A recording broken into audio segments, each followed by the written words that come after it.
Good morning. Back with the Fox News alert. Just do it. President Trump turning up the pressure on Capitol Hill, calling for Senate Judiciary Chair Lindsey Graham to make President Obama testify. But the senator not sold on this idea. So should the former president be questioned under oath? Joining us now with her take on this, former DOJ official Francey Hakes. Francey, what do you think? Morning, guys. Well, this is an interesting question. I mean, I think we all want to know exactly what happened during the Obama administration. It looks like there was corruption, misconduct, and maybe even crimes in the conduct of the Russia investigation and in the conduct of the Flynn prosecution. But whether or not President Obama were to testify is an interesting question. I think we'd like to hear from him. But I think first, as a prosecutor, I want to build a case. I want to know exactly what everyone else was doing. He's not the one who's tapping people's wires. He's not the one who's reviewing transcripts. He may be directing people. We don't know. But what we do know is certainly it's his minions, if you will, who are the people that are going forth and getting all this information. And so what we want to know from them is, what did they do? Why did they do it? And who directed them? Right. Well, here's what Lindsey Graham has to say on this. Quote, "No president is above the law. Both presidents are welcome to come before the committee and share their concerns.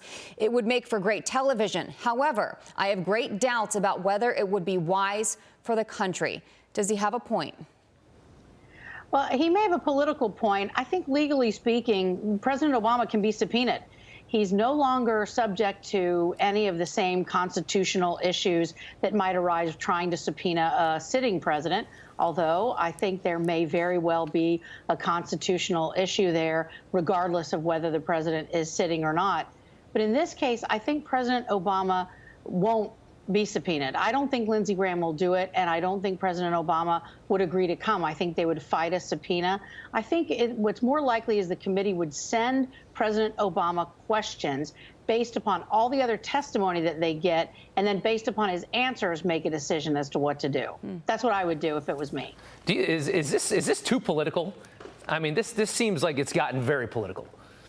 Well, it is political. That's the problem. I mean, all the people that are howling for Flynn's blood right now in the case are the same people who want us to empty the jails of criminals. And all the people who don't want Obama to testify are the same people who wanted Trump hauled in before Mueller's committee and hauled in before the Senate. So you're right that it's very political. And I just think that as a country, what message are we sending other countries if we're trying to haul duly elected presidents before co-equal branches of government? I'm troubled by that. Let's take a look at a number of things here. Let's start with this. An Obama tweet seemingly in response. This was posted yesterday, and it simply says, vote.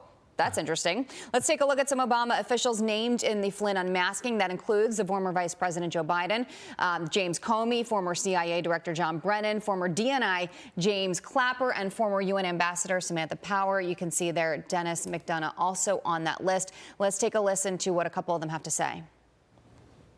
To try to besmirch the reputations of a lot of people within the Obama administration who were carrying out their responsibilities. What do you think of all that?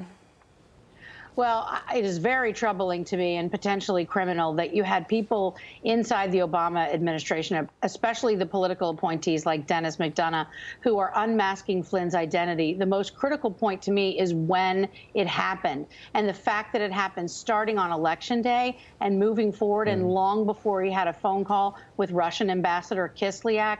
What was the collection there? What was the tool being used? Why were they unmasking an opposition party's incoming national security advisor? That looks nakedly political, very partisan, and it looks corrupt and really troubling. I'd like to know what the Democrats would think if the same thing had happened to an incoming Hillary Clinton national security advisor by an outgoing Republican administration. They would be howling mad. And then sending it all to the media as well, so it blows up into a huge story. Francey, thank you so much for your time. We do appreciate it. Thank you. Thank you.